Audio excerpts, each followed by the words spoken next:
श्री हनुमान माला मंत्रः। ओम अस्य श्री विचित्रवीर हनुमान माला मंत्रस्य श्रीरामचंद्रो भगवान् ऋषिः अनुष्टुप् छन्दः। श्री विचित्रवीर हनुमान देवता ममाभीष्ट सिद्ध्यर्थे माला मंत्र जपे विनियोगः।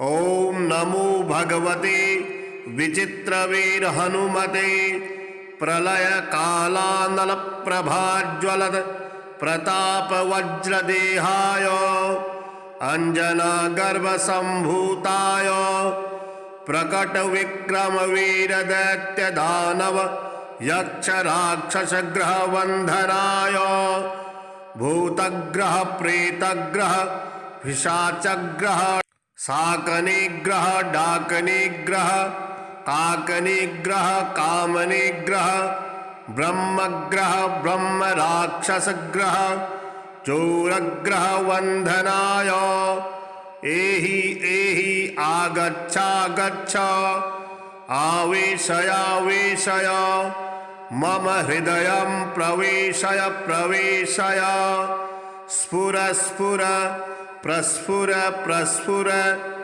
सत्यं कथय कथय व्याघ्रमुखं वन्धय वन्धय सर्वमुखं वन्धय वन्धय राजमुखं वन्धय वन्धय सभामुखं वन्धय वन्धय शत्रुमुखं वन्धय वन्धय सर्वमुखं वन्धय वन्धय लंका प्रसाद भंजन सर्वजनं मे वशमानय वशमानय श्रीं ह्रीं क्लीं श्रीं सर्वानाकर्षय आकर्षय शत्रून् मर्दय मर्दय मारय मारय चूर्णय चूर्णय खे खे खे श्रीरामचन्द्राज्ञया प्रज्ञया मम कार्य सिद्धि कुरु कुरु मम शत्रून् भस्मी कुरु कुरु स्वाहा। ओम ह्रां ह्रीं ह्रूं ह्रैं ह्रौं ह्रः फट् श्री विचित्रवीर हनुमते मम सर्वशत्रून् भस्मी कुरु कुरु हन हन हुं फट् स्वाहा। 11 शतवारं जपित्वा सर्वशत्रून् वशमानयति नान्यथा। श्री पंचमुख हनुमान हृदय स्तोत्रम्। ओम अस्य श्री पंचवक्त्र हनुमत हृदय स्तोत्र मंत्रस्य भगवान् श्रीरामचंद्र ऋषिः अनुष्टुप् छन्दः। श्री पंचवक्त्र हनुमान देवता ओम बीजां रुद्रमूर्तये इति शक्तिः स्वाहा कीलकं श्री पंचवक्त्र हनुमद्देवता प्रसाद सिद्ध्यर्थे जपे विनियोगः। ओम नमो वायुपुत्राय पंचवक्त्राय ते नमः।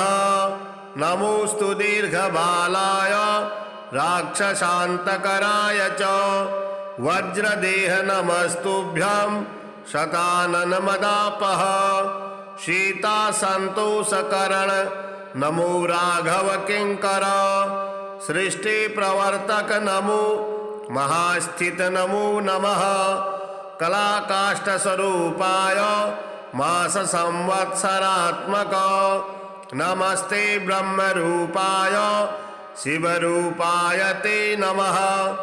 नमो विष्णु स्वरूपाय सूर्य रूपाय ते नमः। नमो वहनी स्वरूपाय नमो गगनचारिणे सर्वरंभावनचर अशोकवननाशक नमो कैलास निलय मलयाचल संश्रय नमो रावण नाशाय इंद्रजित्वधकारिणे महादेवात्मक नमो नमो वायुतनुद्भव नमः सुग्रीव सचिव सीता संतोष कारण समुद्रोल्लंघन नमो सौमित्रे हि प्राणदायकः महावीर नमस्तुभ्यां दीर्घबाहु नमो नमः दीर्घबाल नमस्तुभ्यां वज्रदेह नमो नमः छायाग्रहहर नमो वरसौम्य मुखे क्षण सर्वदेव सुसंसेव्य मुनिसंघ नमस्कृता अर्जुन ध्वज संवास कृष्णार्जुन सुपूजिता धर्मार्थ काम मोक्षाख्य पुरुषार्थ प्रवर्तक ब्रह्मास्त्र वंद्य भगवन् आहतासुर नायक भक्त कल्प महाभुज भूत बेताल नाशक दुष्टग्रह हरानंत वासुदेव नमोस्तुते श्रीराम कार्ये चतुर पार्वती गर्भ संभव नमः पंपावनचर ऋष्यमूक कृतालय धान्यमाली शापहर काल नेमिर निवर्हण सुवर्चला प्राणनाथ रामचंद्र परायण नमो वर्गस्वरूपाय वर्णनीय गुणोदय वरिष्ठाय नमस्तुभ्यां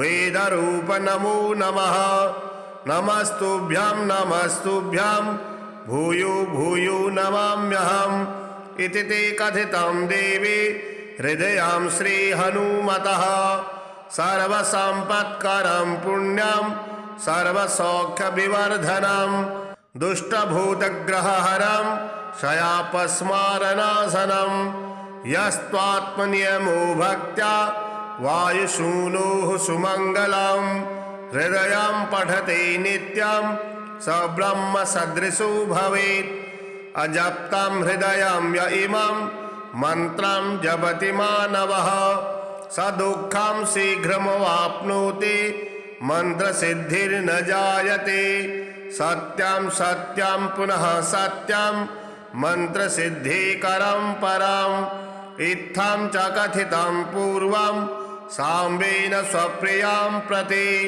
महर्षि गौतमात् पूर्वं मया प्राप्तमिदं मुने तन्मया प्रहितं सर्वं शिष्यवात्सल्यकारणात् श्री हनुमत पंचरत्न स्तोत्रम् सं सं सं सिद्धिनाथं प्रणमति चरणं वायुपुत्रं च रौद्रं वं वं वं विश्वरूपं हह हह हसितं गर्जितं मेघछत्रं तं तं त्रैलोक्यनाथं तपदिनकरं तं त्रिनेत्रस्वरूपं कं कं कन्दर्पवश्यं कमलमनहरं साकनिकालरूपं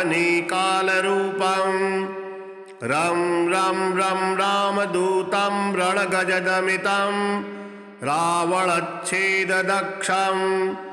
बं बं बं बालरूपं नतगिरिचरणं कंपितं सूर्यबिम्बं मं मं मं मन्त्रसिद्धिं कपिकुलतिलकं मर्दनं साकनीनां हुं हुं हुंकारबीजं हनति हनुमत्तं हन्यते शत्रुसैन्यं दं दं दं दीर्घरूपं धरकरशिखरं पातितं मेघनादम् ॐ ॐ उच्चाटितं वै सकलभुवतलं योगनिवृन्दरूपं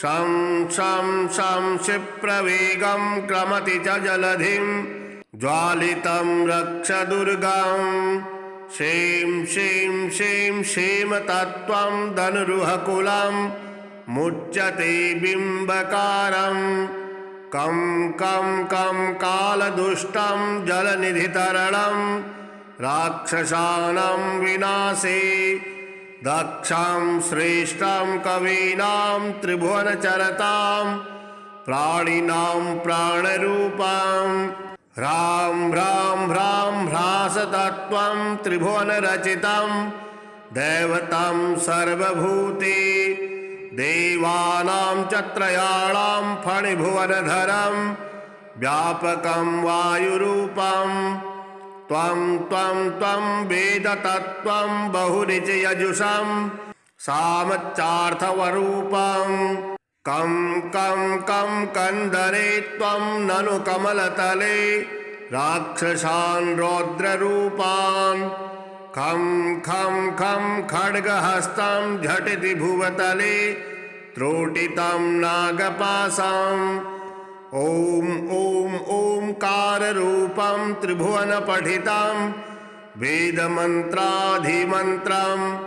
संग्रामे शत्रुमध्ये जलनिधितरणे व्याघ्रसिंहे च सर्पे राजद्वारे च मार्गे गिरिगुहविवरे चोषरे कंदरे वा भूतप्रेतादियुक्ते ग्रहगणविषये शाकनी डाकनीनां देशे विस्फोटकानां ज्वरवमनशिरः पीडने नाशकस्त्वं श्री हनुमन्माला मंत्रः ओम अस्य श्री विचित्रवीर हनुमन्माला मंत्रस्य श्रीरामचन्द्रो भगवान् ऋषिः अनुष्टुप् छन्दः श्री विचित्रवीर हनुमान देवता ममाभीष्ट सिद्ध्यर्थे माला मंत्र जपे विनियोगः। ओम नमो भगवते विचित्रवीर हनुमते प्रलय कालानल प्रभाज्वलद प्रताप वज्रदेहाय अंजना गर्भ संभूताय प्रकट विक्रम वीर दैत्य दानव यक्ष राक्षस ग्रह वंधनाय भूतग्रह प्रेतग्रह पिशाचग्रह शाकनिग्रह डाकनिग्रह काकनिग्रह कामनिग्रह ब्रह्मग्रह ब्रह्म राक्षस ग्रह चोरग्रह वंधनाय एहि एहि आगच्छागच्छ आवेशयावेशय मम हृदयं प्रवेशय प्रवेशय स्फुर स्फुर प्रस्फुर प्रस्फुर सत्यं कथय कथय व्याघ्रमुखं वन्धय वन्धय सर्वमुखं वन्धय वन्धय राजमुखं वन्धय वन्धय सभामुखं वन्धय वन्धय शत्रुमुखं वन्धय वन्धय सर्वमुखं वन्धय वन्धय लंका प्रसाद भंजन सर्वजनं मे वशमानय वशमानय श्रीं ह्रीं क्लीं श्रीं सर्वानाकर्षय आकर्षय शत्रून् मर्दय मर्दय मारय मारय चूर्णय चूर्णय खे खे खे श्रीरामचन्द्राज्ञया प्रज्ञया मम कार्यसिद्धि कुरु कुरु मम शत्रून् भस्मी कुरु कुरु स्वाहा। ओम ह्रां ह्रीं ह्रूं ह्रैं ह्रौं ह्रः फट् श्री विचित्रवीर हनुमते मम सर्वशत्रून् भस्मी कुरु कुरु हन हन हुं फट् स्वाहा। 11 शतवारं जपित्वा सर्वशत्रून् वशमानयति नान्यथा। श्री पंचमुख हनुमान हृदय स्तोत्रम्। ओम अस्य श्री पंचवक्त्र हनुमत हृदय स्तोत्र मंत्रस्य भगवान श्रीरामचंद्र ऋषिः अनुष्टुप् छन्दः श्री पंचवक्त्र हनुमान देवता ओम बीजां रुद्रमूर्तये इति शक्तिः स्वाहा कीलकं श्री पंचवक्त्र हनुमद्देवता प्रसाद सिद्ध्यर्थे जपे विनियोगः। ओम नमो वायुपुत्राय पंचवक्त्राय ते नमः। नमोस्तु दीर्घबालाय राक्षसान्तकराय च। वज्रदेह नमस्तुभ्यं शताननमदापः। सीतासन्तोषकरण नमो राघव किङ्कर। सृष्टि प्रवर्तक नमो महास्थित नमो नमः। कलाकाष्ठस्वरूपाय मास संवत्सरात्मक नमस्ते ब्रह्मरूपाय शिवरूपाय ते नमः। नमो विष्णुस्वरूपाय सूर्यरूपाय ते नमः। नमो वहनी स्वरूपाय नमो गगनचारिणे। सर्वरंभावनचर अशोकवननाशक नमो कैलासनिलय मलयाचल संश्रय। नमो रावणनाशाय इंद्रजित्वधकारिणे। महादेवात्मक नमो नमो वायुतनुद्भव। नमः सुग्रीव सचिव सीता संतोष कारण। समुद्रोल्लंघन नमो सौमित्रे प्राणदायकः। महावीर नमस्तुभ्यां दीर्घबाहु नमो नमः। दीर्घबाल नमस्तुभ्यां वज्रदेह नमो नमः। छायाग्रहहर नमो वरसौम्य मुखे क्षण। सर्वदेव सुसंसेव्य मुनिसंघ नमस्कृत। अर्जुन ध्वज संवास कृष्णार्जुन सुपूजित। धर्मार्थ काम मोक्षाख्य पुरुषार्थ प्रवर्तक। ब्रह्मास्त्र वंद्य भगवन् आहतासुर नायक। भक्त कल्प महाभुज भूत बेताल नाशक। दुष्टग्रह हरानंत वासुदेव नमोस्तुते। श्रीराम कार्ये चतुर पार्वती गर्भ संभव। नमः पंपावनचर ऋष्यमूक कृतालय। धान्यमाले शापहर काल नेमिर निवर्हण। सुवर्चला प्राणनाथ रामचंद्र परायण। नमो वर्गस्वरूपाय वर्णनीय गुणोदय। वरिष्ठाय नमस्तुभ्यां वेदरूप नमो नमः। नमस्तुभ्यां नमस्तुभ्यां भूयो भूयो नमाम्यहम्। इति ते कथितं देवी हृदयां श्रीहनुमतः। सर्वसम्पत्करं पुण्यं सर्वसौख्यविवर्धनं। दुष्टभूतग्रहहरं शयापस्मारनाशनं। यस्त्वात्मनियमो भक्त्या वायुसूनोः सुमङ्गलं। हृदयं पठते नित्यं स ब्रह्म सदृशो भवेत्। अजप्तं हृदयं य इमं मन्त्रं जपति मानवः स दुःखं शीघ्रमवाप्नोति मन्त्रसिद्धिर्न जायते। सत्यं सत्यं पुनः सत्यं मन्त्रसिद्धिकरं परम्। इत्थं च कथितं पूर्वं साम्बेन स्वप्रियां प्रति। महर्षि गौतमात् पूर्वं मया प्राप्तमिदं मुने। तन्मया प्रहितं सर्वं शिष्यवात्सल्य कारणात्। श्री हनुमत पंचरत्न स्तोत्रम्। सं सं सं सिद्धिनाथं प्रणमति चरणं। वायुपुत्रं च रौद्रं वं वं वं विश्वरूपं हह हह हसितं गर्जितं मेघछत्रं। तं तं त्रैलोक्यनाथं तपद्दिनकरं तं त्रिनेत्रस्वरूपं। कं कं कन्दर्पवश्यं कमलमनहरं शाकनीकालरूपं।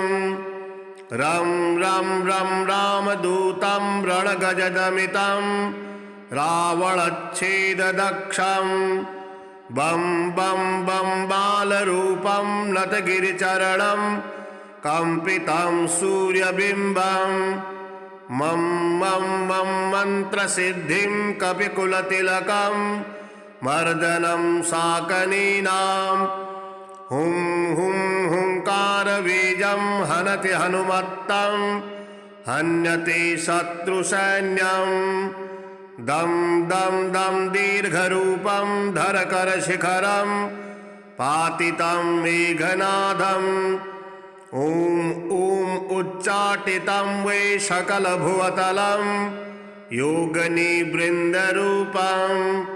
शं शं शं क्षिप्रवेगं क्रमति च जलधिं ज्वालितं रक्षदुर्गं शें शें शें क्षेमतत्त्वं धनुरुहकुलं मुच्यते बिम्बकारम् कं कं कं कालदुष्टं जलनिधितरणं राक्षसानां विनाशे दक्षं श्रेष्ठं कवीनां त्रिभुवनचरतां प्राणिनां प्राणरूपं ह्रां ह्रां ह्रां ह्रासतत्त्वं त्रिभुवनरचितं दैवतं सर्वभूते देवानां च त्रयाणां फणिभुवनधरं व्यापकं वायुरूपं त्वं त्वं त्वं वेदतत्त्वं बहुनिचयजुषं सामच्चार्थवरूपं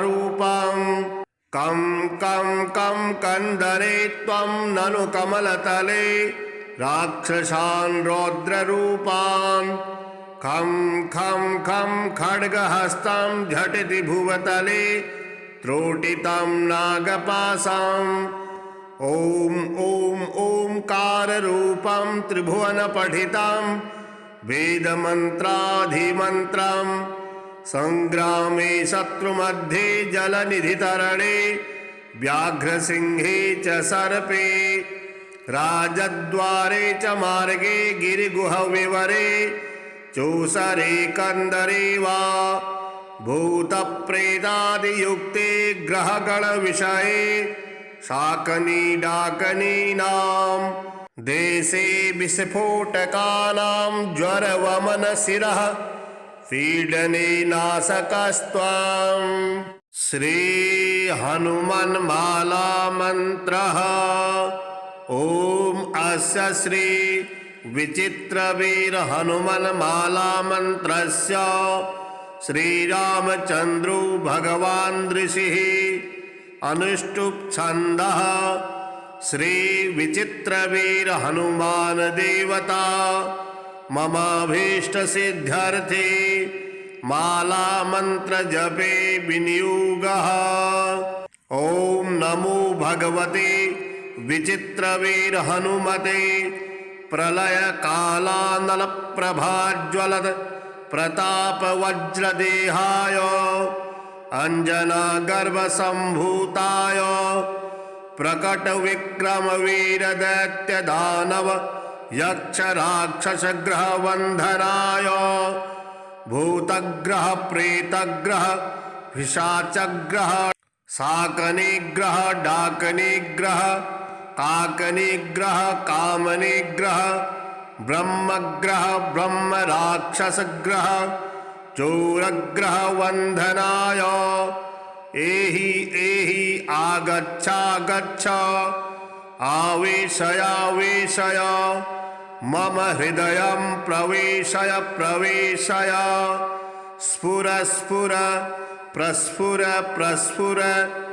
सत्यं कथय कथय व्याघ्रमुखं वन्धय वन्धय सर्वमुखं वन्धय वन्धय राजमुखं वन्धय वन्धय सभामुखं वन्धय वन्धय शत्रुमुखं वन्धय वन्धय सर्वमुखं वन्धय वन्धय लंका प्रसाद भंजन सर्वजनं मे वशमानय वशमानय श्रीं ह्रीं क्लीं श्रीं सर्वानाकर्षय आकर्षय शत्रून् मर्दय मर्दय मारय मारय चूर्णय चूर्णय खे खे खे श्रीरामचन्द्राज्ञया प्रज्ञया मम कार्यसिद्धि कुरु कुरु मम शत्रून् भस्मी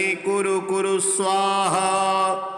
ॐ ह्रां ह्रीं ह्रूं ह्रैं ह्रौं ह्रः फट् श्री विचित्रवीर हनुमते मम सर्वशत्रून् भस्मी कुरु कुरु हन हन हुं फट् स्वाहा। 11 शतवारं जपित्वा सर्वशत्रून् वशमानयति नान्यथा। श्री पंचमुख हनुमान हृदय स्तोत्रम्। ओम अस्य श्री पंचवक्त्र हनुमत हृदय स्तोत्र मंत्रस्य भगवान् श्रीरामचंद्र ऋषिः अनुष्टुप् छन्दः श्री पंचवक्त्र हनुमान देवता ओम बीजां रुद्रमूर्तये इति शक्तिः स्वाहा कीलकं श्री पंचवक्त्र हनुमद्देवता प्रसाद सिद्ध्यर्थे जपे विनियोगः। ओम नमो वायुपुत्राय पंचवक्त्राय ते नमः। नमोस्तु दीर्घबालाय राक्षसान्तकराय च वज्रदेह नमस्तुभ्यं शतानन मदापः। सीता संतोषकरण नमो राघव किंकर। सृष्टि प्रवर्तक नमो महास्थित नमो नमः। कलाकाष्ठ स्वरूपाय मास संवत्सरात्मक नमस्ते ब्रह्म रूपाय शिव रूपाय ते नमः। नमो विष्णु स्वरूपाय सूर्य रूपाय ते नमः। नमो वहनी स्वरूपाय नमो गगनचारिणे सर्वरंभावनचर अशोकवननाशक। नमो कैलास निलय मलयाचल संश्रय। नमो रावण नाशाय इंद्रजित्वधकारिणे महादेवात्मक नमो नमो वायुतनुद्भव। नमः सुग्रीव सचिव सीता संतोष कारण। समुद्रोल्लंघन नमो सौमित्रे प्राणदायक। महावीर नमस्तुभ्यं दीर्घबाहु नमो नमः। दीर्घबाल नमस्तुभ्यं वज्रदेह नमो नमः। छायाग्रहहर नमो वरसौम्य मुखे क्षण। सर्वदेव सुसंसेव्य मुनिसंघ नमस्कृत। अर्जुन ध्वज संवास कृष्णार्जुन सुपूजित। धर्मार्थ काम मोक्षाख्य पुरुषार्थ प्रवर्तक। ब्रह्मास्त्र वन्द्य भगवन् आहतासुर नायक। भक्त कल्प महाभुज भूत बेताल नाशक। दुष्टग्रह हरानंत वासुदेव नमोस्तुते। श्रीराम कार्ये चतुर पार्वती गर्भ संभव। नमः पंपावनचर ऋष्यमूक कृतालय। धान्यमाली शापहर काल नेमिर निवर्हण। सुवर्चला प्राणनाथ रामचंद्र परायण। नमो वर्गस्वरूपाय वर्णनीय गुणोदय। वरिष्ठाय नमस्तुभ्यं वेदरूप नमो नमः। नमस्तुभ्यं नमस्तुभ्यं भूयो भूयो नमाम्यहम्। इति ते कथितं देवी हृदयां श्रीहनुमतः। सर्वसम्पत्करं पुण्यं सर्वसौख्यविवर्धनं। दुष्टभूतग्रहहरं शयापस्मारनाशनं। यस्त्वात्मनियमो भक्त्या वायुसूनुः सुमङ्गलं। हृदयं पठते नित्यं स ब्रह्म सदृशो भवेत्। अजप्तं हृदयं य इमं मन्त्रं जपति मानवः स दुःखं शीघ्रमवाप्नोति मन्त्रसिद्धिर्न जायते।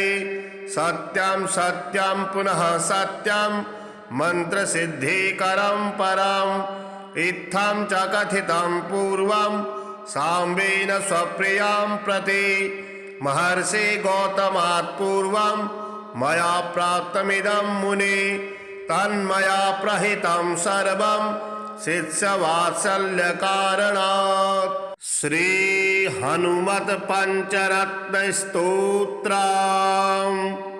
सं सं सं सिद्धिनाथं प्रणमति चरणं वायुपुत्रं च रौद्रं वं वं वं विश्वरूपं हह हह हसितं गर्जितं मेघछत्रं तं तं त्रैलोक्यनाथं तपदिनकरं तं त्रिनेत्रस्वरूपं कं कं कन्दर्पवश्यं कमलमनहरं शाकनिकालरूपं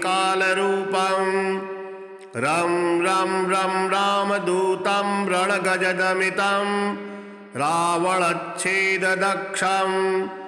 बं बं बं बालरूपं नतगिरिचरणं कम्पितं सूर्यबिम्बं मं मं मं मन्त्रसिद्धिं कपिकुलतिलकं मर्दनं शाकनीनां हुं हुं हुंकारबीजं हनति हनुमत्तं हन्यते शत्रुसैन्यं दं दं दं दीर्घरूपं धरकरशिखरं पातितं मेघनादम् ॐ ॐ उच्चाटितं वै सकलभुवतलं योगनिवृन्दरूपं शं शं शं क्षिप्रवेगं क्रमति च जलधिं ज्वालितं रक्षदुर्गं शें शें शें क्षेमतत्त्वं धनुरुहकुलं मुच्यते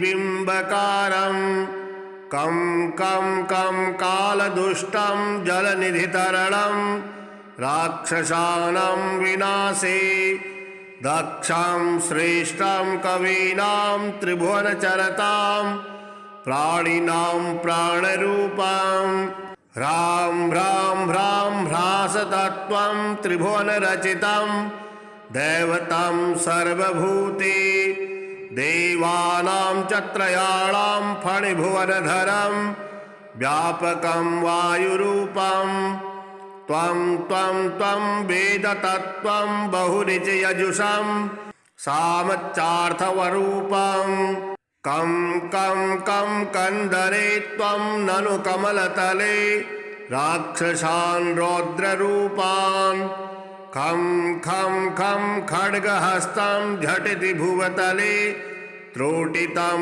नागपाशम् ॐ ॐ ओंकाररूपं त्रिभुवनपठितं वेदमन्त्राधिमन्त्रं संग्रामे शत्रुमध्ये जलनिधितरणे व्याघ्रसिंहे च सर्पे राजद्वारे च मार्गे गिरिगुहविवरे चोसरे कंदरे वा भूतप्रेतादियुक्ते ग्रहगणविषये शाकनी डाकनीनां देशे विस्फोटकानां ज्वरवमनशिरः पीडने नाशकस्त्वं। श्री हनुमन्माला मन्त्रः। ॐ अस्य श्री विचित्रवीर हनुमन्माला मन्त्रस्य श्रीरामचन्द्रो भगवान् ऋषिः अनुष्टुप् छन्दः। श्री विचित्रवीर हनुमान देवता ममाभीष्ट सिद्ध्यर्थे माला मंत्र जपे विनियोगः।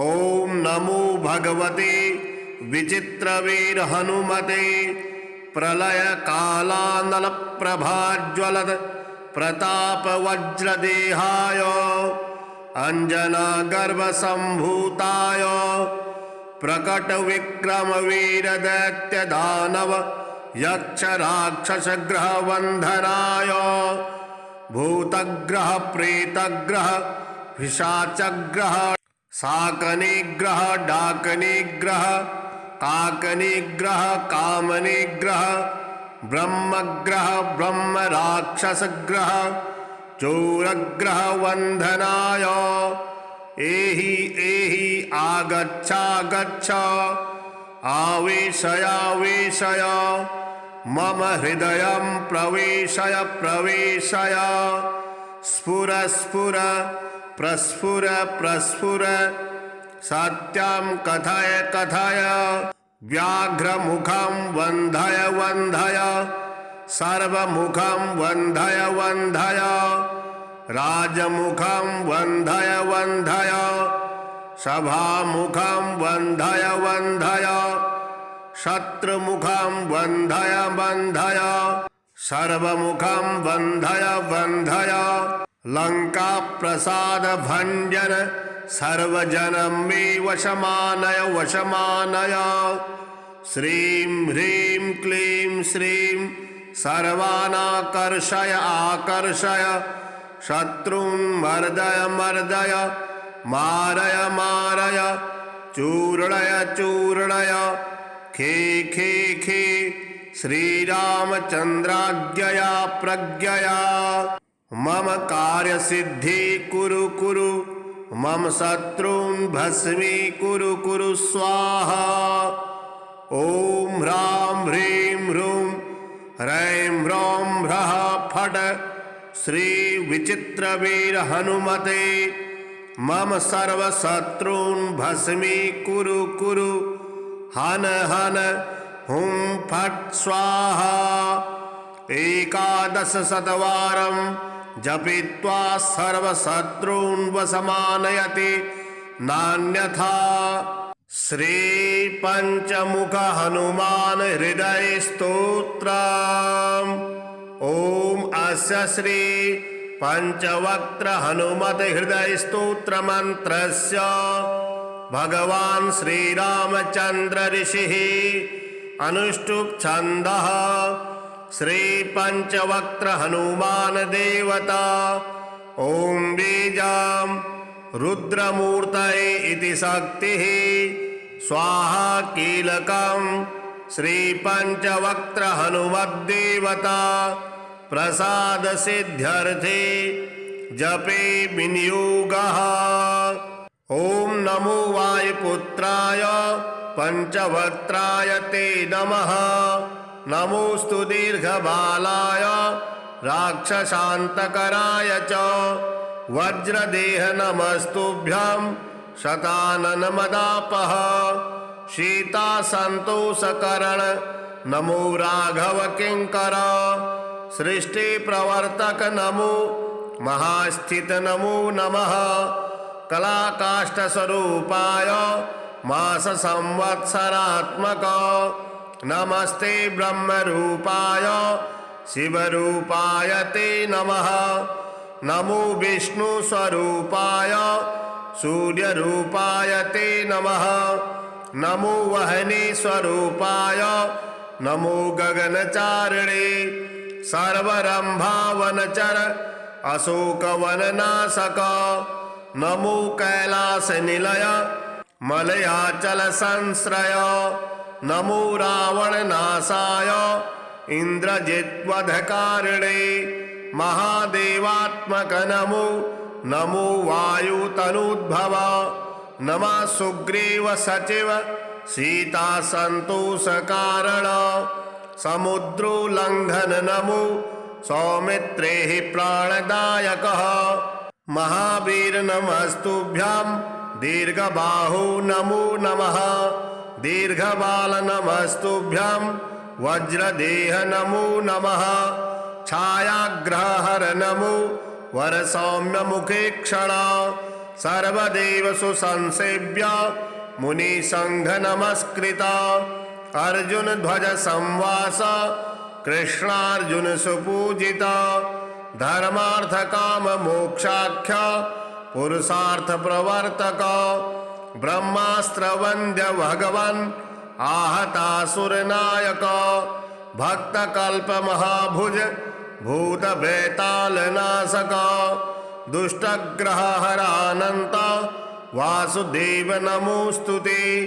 श्रीरामकार्ये चतुर पार्वती गर्भसंभव नमः पम्पावनचर ऋष्यमूककृतालय धान्यमाले शापहर कालनेमिर्निवर्हण सुवर्चला प्राणनाथ रामचन्द्रपरायण नमो वर्गस्वरूपाय वर्णनीयगुणोदय वरिष्ठाय नमस्तुभ्यं वेदरूप नमो नमः नमस्तुभ्यं भूयो भूयो नमाम्यहम् इति ते कथितं देवी हृदयं श्रीहनुमतः सर्वसम्पत्करं पुण्यं सर्वसौख्यविवर्धनं दुष्टभूतग्रहहरं क्षयापस्मारनाशनं यस्त्वात्मनियमो भक्त्या वायुसूनोः सुमङ्गलं हृदयं पठते नित्यं स ब्रह्मसदृशो भवेत् अजप्तं हृदयं य इमं मन्त्रं जपति मानवः स दुःखं शीघ्रमवाप्नोति मन्त्रसिद्धिर्न जायते सत्यं सत्यं पुनः सत्यं मन्त्रसिद्धिकरं परम् इत्थं च कथितं पूर्वं साम्बेन स्वप्रियां प्रति महर्षि गौतमात् पूर्वं मया प्राप्तमिदं मुने तन्मया प्रहितं सर्वं शिष्यवात्सल्यकारणात्। श्री हनुमत पंचरत्नस्तोत्रम् सं सं सं सिद्धिनाथं प्रणमति चरणं वायुपुत्रं च रौद्रं वं वं वं विश्वरूपं हह हह हसितं गर्जितं मेघछत्रं तं तं त्रैलोक्यनाथं तपदिनकरं तं त्रिनेत्रस्वरूपं कं कं कन्दर्पवश्यं कमलमनहरं शाकनीकालरूपं रं रं रं रामदूतं रणगजदमितं रावणच्छेददक्षं बं बं बं बालरूपं नतगिरिचरणं कम्पितं सूर्यबिम्बं मं मं मं मन्त्रसिद्धिं कपिकुलतिलकं मर्दनं शाकनीनां हुं हुं हुंकारबीजं हनति हनुमत्तं हन्यते शत्रुसैन्यं दं दं दं दीर्घरूपं धरकरशिखरं पातितं मेघनादम् ॐ ॐ उच्चाटितं वै सकलभुवतलं योगनिवृन्दरूपं शं शं शं क्षिप्रवेगं क्रमति च जलधिं ज्वालितं रक्षदुर्गं शें शें शें क्षेमतत्त्वं धनुरुहकुलं मुच्यते बिम्बकारम् कं कं कं कालदुष्टं जलनिधितरणं राक्षसानां विनाशे दक्षं श्रेष्ठं कवीनां त्रिभुवनचरतां प्राणिनां प्राणरूपं ह्रां ह्रां ह्रां ह्रासतत्त्वं त्रिभुवनरचितं दैवतं सर्वभूते देवानां च त्रयाणां फणिभुवनधरं व्यापकं वायुरूपं त्वं त्वं त्वं वेदतत्त्वं बहुनिजयजुषं सामच्चार्थवरूपं कं कं कं कन्दरे त्वं ननु कमलतले राक्षसान् रौद्ररूपान् खं खं खं खड्गहस्तं झटिति भुवतले त्रोटितं नागपाशम् ॐ ॐ ओंकाररूपं त्रिभुवनपठितं वेदमन्त्राधिमन्त्रं संग्रामे शत्रुमध्ये जलनिधितरणे व्याघ्रसिंहे च सर्पे राजद्वारे च मार्गे गिरिगुहविवरे चोषरे कंदरे वा भूतप्रेतादियुक्ते ग्रहगणविषये शाकनीडाकनीनां देशे विस्फोटकानां ज्वरवमनशिरः पीडने नाशकस्त्वं श्री हनुमन्माला मंत्रः।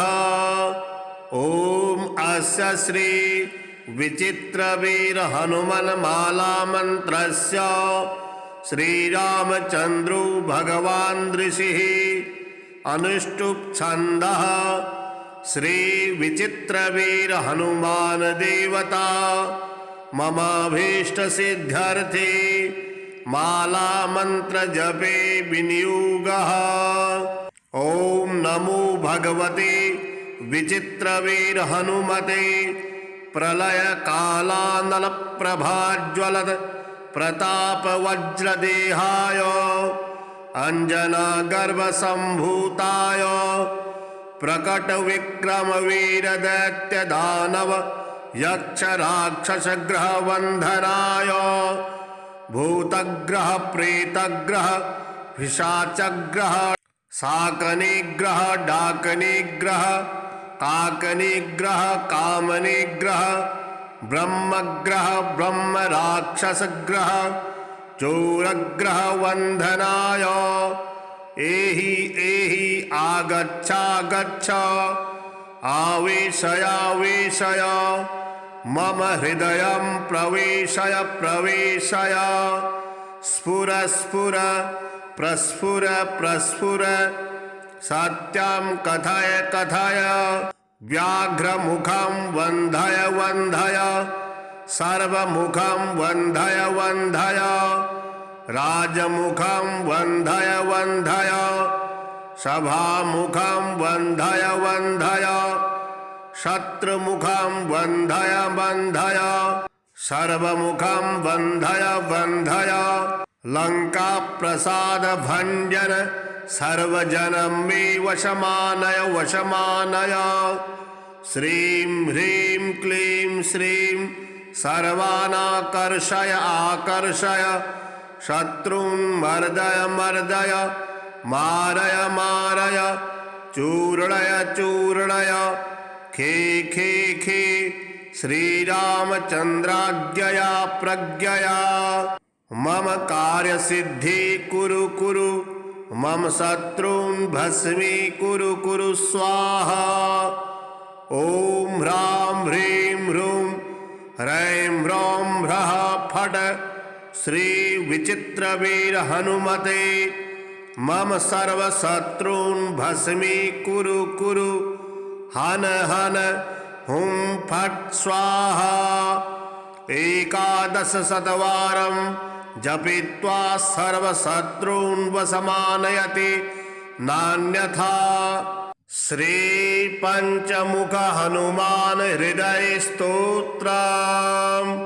ओम अस्य श्री पंचवक्त्र हनुमत हृदय स्तोत्र मंत्रस्य भगवान् श्रीरामचन्द्र ऋषिः अनुष्टुप् छन्दः श्री पंचवक्त्र हनुमान देवता ओम बीजां रुद्रमूर्तये इति शक्तिः स्वाहा कीलकं श्री पंचवक्त्र हनुमद्देवता प्रसाद सिद्ध्यर्थे जपे विनियोगः। ओम नमो वायुपुत्राय पंचवक्त्राय ते नमः। नमोस्तु दीर्घबालाय राक्षसान्तकराय च वज्रदेह नमस्तुभ्यं शतानन मदापः। सीता संतोषकरण नमो राघव किंकर। सृष्टि प्रवर्तक नमो महास्थित नमो नमः। कलाकाष्ठ स्वरूपाय मास संवत्सरात्मक नमस्ते ब्रह्म रूपाय शिव रूपाय ते नमः। नमो विष्णु स्वरूपाय सूर्यरूपाय ते नमः।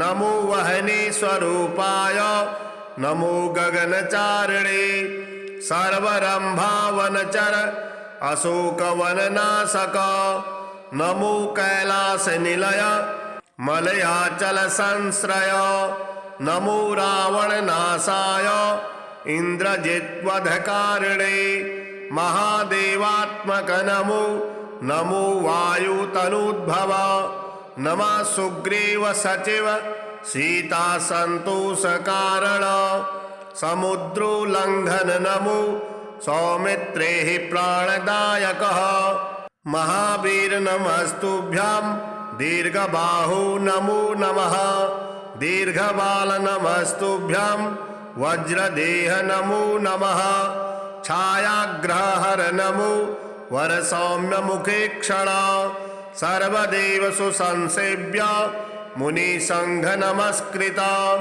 अर्जुन ध्वज संवास कृष्णार्जुन सुपूजित धर्मार्थ काम मोक्षाख्य पुरुषार्थ प्रवर्तक ब्रह्मास्त्र वंद्य भगवन आहतासुर नायक भक्त कल्प महाभुज भूत बेताल नाशक दुष्टग्रह हरानंत वासुदेव नमोस्तुते श्रीराम कार्ये चतुर पार्वती गर्भ संभव नमः पंपावनचर ऋष्यमूक कृतालय धान्यमाली शापहर काल नेमिर निवर्हण सुवरचला प्राणनाथ रामचंद्र परायण नमो वर्गस्वरूपाय वर्णनीय गुणोदय वरिष्ठाय नमस्तुभ्यां वेदरूप नमो नमः नमस्तुभ्यां नमस्तुभ्यां भूयो भूयो नमाम्यहम् इति ते कथितं देवी हृदयां श्रीहनुमतः सर्वसम्पत्करं पुण्यं सर्वसौख्यविवर्धनं दुष्टभूतग्रहहरं शयापस्मारनाशनं यस्त्वात्मनियमो भक्त्या वायुसूनुः सुमङ्गलं हृदयं पठते नित्यं स ब्रह्म सदृशो भवेत् अजप्तं हृदयं य इमं मन्त्रं जपति मानवः स दुःखं शीघ्रमवाप्नोति मंत्रसिद्धिर्न जायते सत्यं सत्यं पुनः सत्यं मंत्रसिद्धिकरं परम् इत्थं च कथितं पूर्वं साम्बेन स्वप्रियां प्रति महर्षि गौतमात् पूर्वं मया प्राप्तमिदं मुने तन्मया प्रहितं सर्वं शिष्यवात्सल्य कारणात्। श्री हनुमत पंचरत्न स्तोत्रम् सं सं सं सिद्धिनाथं प्रणमति चरणं वायुपुत्रं च रौद्रं वं वं वं विश्वरूपं हह हह हसितं गर्जितं मेघछत्रं तं तं त्रैलोक्यनाथं तपदिदिनकरं तं त्रिनेत्रस्वरूपं कं कं कंदर्पवश्यं कमलमनहरं साकनिकालरूपं रं रं रं रामदूतं रणगजदमितं रावणच्छेददक्षं बं बं बं बालरूपं नतगिरिचरणं कंपितं सूर्यबिम्बं मं मं मं मन्त्रसिद्धिं कपिकुलतिलकं मर्दनं साकनीनां हुं हुं हुंकारबीजं हनति हनुमत्तं हन्यते शत्रुसैन्यं दं दं दं दीर्घरूपं धरकरशिखरं पातितं मेघनादम् ॐ ॐ उच्चाटितं वै सकलभुवतलं योगनिवृन्दरूपं शं शं शं क्षिप्रवेगं क्रमति च जलधिं ज्वालितं रक्षदुर्गं शें शें शें शेमतत्त्वं धनुरुहकुलं मुच्यते बिम्बकारं कं कं कं कालदुष्टं जलनिधितरणं राक्षसानां विनाशे दक्षं श्रेष्ठं कवीनां त्रिभुवनचरतां प्राणिनां प्राणरूपं ह्रां ह्रां ह्रां ह्रासतत्त्वं त्रिभुवनरचितं दैवतं सर्वभूते देवानां च त्रयाणां फणिभुवनधरं व्यापकं वायुरूपं त्वं त्वं त्वं वेदतत्त्वं बहुनिचयजुषं सामच्चार्थवरूपं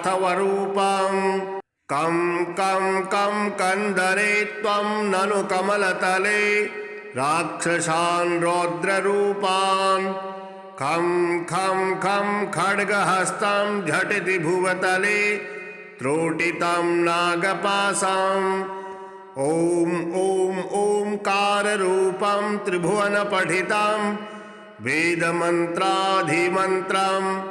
संग्रामे शत्रुमध्ये जलनिधितरणे व्याघ्रसिंहे च सर्पे राजद्वारे च मार्गे गिरिगुहविवरे चोषरे कन्दरे वा भूतप्रेतादियुक्ते ग्रहगणविषये शाकनीडाकनीनां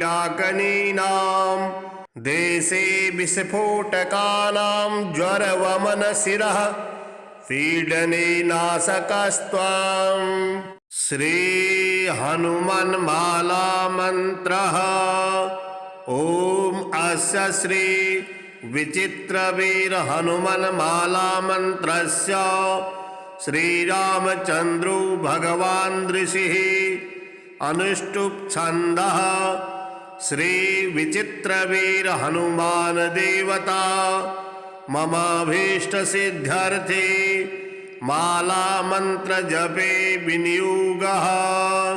ओम नमो भगवते विचित्रवीर हनुमते प्रलय कालानल प्रभाज्वलत प्रताप वज्रदेहाय अंजना गर्भ संभूताय प्रकट विक्रम वीर दैत्य दानव यक्ष राक्षस ग्रह वंधनाय भूतग्रह प्रेतग्रह पिशाचग्रह शाकनिग्रह डाकनिग्रह काकनिग्रह कामनिग्रह ब्रह्मग्रह ब्रह्म राक्षस ग्रह चोरग्रह वंधनाय एहि एहि आगच्छागच्छ आवेशयावेशय मम हृदयं प्रवेशय प्रवेशय स्फुर स्फुर प्रस्फुर प्रस्फुर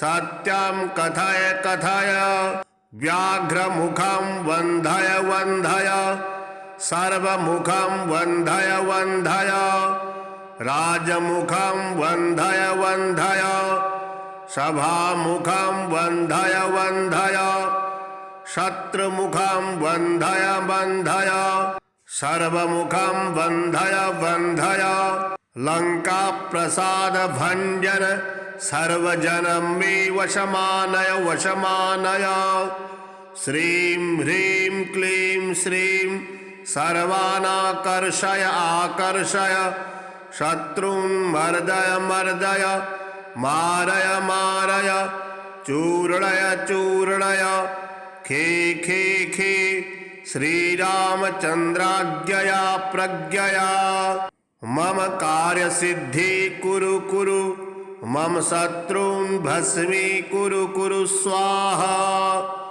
ॐ ह्रां ह्रीं ह्रूं ह्रैं ह्रौं ह्रः फट् श्री विचित्रवीर हनुमते मम सर्वशत्रून् भस्मीकुरु कुरु हन हन हुं फट् स्वाहा।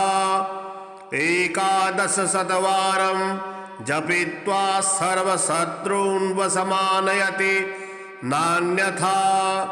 श्री पंचमुख हनुमान हृदय स्तोत्रम् ॐ अस्य श्री पंचवक्त्र हनुमत हृदय स्तोत्र मंत्रस्य भगवान् श्रीरामचंद्र ऋषिः अनुष्टुप् छन्दः श्री पंचवक्त्र हनुमान देवता ॐ बीजां रुद्रमूर्तये इति शक्तिः स्वाहा कीलकं श्री पंचवक्त्र हनुमद्देवता प्रसाद सिद्ध्यर्थे जपे विनियोगः।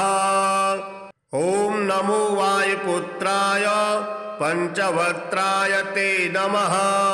नमोस्तु दीर्घबालाय राक्षसान्तकराय च वज्रदेह नमस्तुभ्यं शतानन मदापः। सीता संतोषकरण नमो राघव किंकर। सृष्टि प्रवर्तक नमो महास्थित नमो नमः।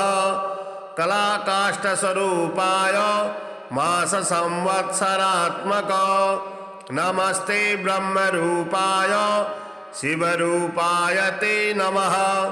नमो विष्णु स्वरूपाय सूर्य रूपाय ते नमः। नमो वहने स्वरूपाय नमो गगनचारिणे सर्वरंभावनचर अशोकवननाशक।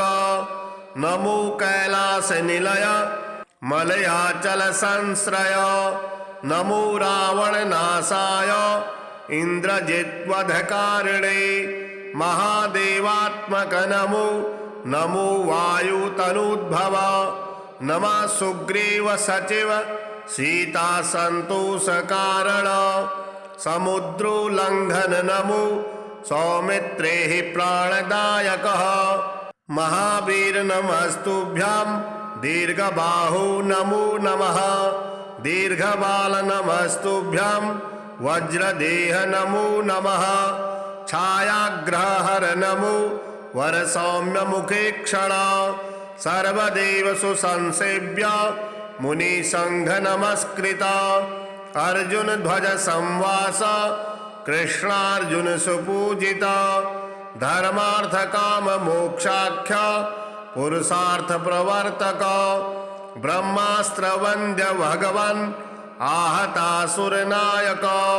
भक्त कल्प महाभुज भूत बेताल नाशक। दुष्टग्रह हरानंत वासुदेव नमोस्तुते। श्रीराम कार्ये चतुर पार्वती गर्भ संभव। नमः पंपावनचर ऋष्यमूक कृतालय। धान्यमाले शापहर काल नेमिर निवर्हण। सुवर्चला प्राणनाथ रामचंद्र परायण।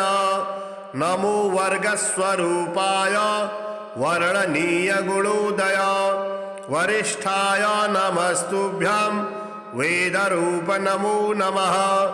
नमस्तुभ्यं नमस्तुभ्यं भूयो भूयो नमाम्यहम्। इति ते कथितं देवी हृदयां श्री हनुमतः। सर्वसम्पत्करं पुण्यं सर्वसौख्य विवर्धनं। दुष्टभूतग्रहहरं शयापस्मारनाशनं। यस्त्वात्मनियमो भक्त्या वायुसूनोः सुमङ्गलं। हृदयं पठते नित्यं स ब्रह्म सदृशो भवेत्। अजप्तं हृदयं य इमं मंत्रं जपति मानवः स दुःखं शीघ्रमवाप्नोति मंत्रसिद्धिर्न जायते। सत्यं सत्यं पुनः सत्यं मंत्रसिद्धिकरं परम्। इत्थं च कथितं पूर्वं साम्बेन स्वप्रियां प्रति। महर्षि गौतमात् पूर्वं मया प्राप्तमिदं मुने। तन्मया प्रहितं सर्वं शिष्यवात्सल्य कारणात्। श्री हनुमत पंचरत्न स्तोत्रम्। सं सं सं सिद्धिनाथं प्रणमति चरणं वायुपुत्रं च रौद्रं। वं वं वं विश्वरूपं हसितं गर्जितं मेघछत्रं तं तं त्रैलोक्यनाथं तपदिनकरं तं त्रिनेत्रस्वरूपं कं कन्दर्पवश्यं कमलमनहरं शाकनिकालरूपं रं रं रं रामदूतं रणगजदमितं रावणच्छेददक्षं बं बं बं बालरूपं नतगिरिचरणं कम्पितं सूर्यबिम्बं मं मं मं मन्त्रसिद्धिं कपिकुलतिलकं मर्दनं शाकनीनां हुं हुं हुंकारबीजं हनति हनुमत्तं हन्यते शत्रुसैन्यं दं दं दं दीर्घरूपं धरकरशिखरं पातितं मेघनादम् ॐ ॐ उच्चाटितं वै सकलभुवतलं योगनिवृन्दरूपं शं शं शं क्षिप्रवेगं क्रमति च जलधिं ज्वालितं रक्षदुर्गं शें शें शें क्षेमतत्त्वं धनुरुहकुलं मुच्यते बिम्बकारम् कं कं कं कालदुष्टं जलनिधितरणं राक्षसानां विनाशे दक्षं श्रेष्ठं कवीनां त्रिभुवनचरतां प्राणिनां प्राणरूपं ह्रां ह्रां ह्रां ह्रासतत्त्वं त्रिभुवनरचितं दैवतं सर्वभूते देवानां च त्रयाणां फणिभुवनधरं व्यापकं वायुरूपं त्वं त्वं त्वं वेदतत्त्वं बहुनिजयजुषं सामच्चार्थवरूपं कं कं कं कन्दरे त्वं ननु कमलतले राक्षसान् रौद्ररूपान् खं खं खं खड्गहस्तं झटिति भुवतले त्रोटितं नागपाशम् ॐ ॐ ओंकाररूपं त्रिभुवनपठितं वेदमन्त्राधिमन्त्रं संग्रामे शत्रुमध्ये जलनिधितरणे व्याघ्रसिंहे च सर्पे राजद्वारे च मार्गे गिरिगुहविवरे चोसरे कन्दरे वा भूतप्रेतादियुक्ते ग्रहगणविषये शाकनीडाकनीनां देशे विस्फोटकानां ज्वरवमनशिरः पीडने नाशकस्त्वम्।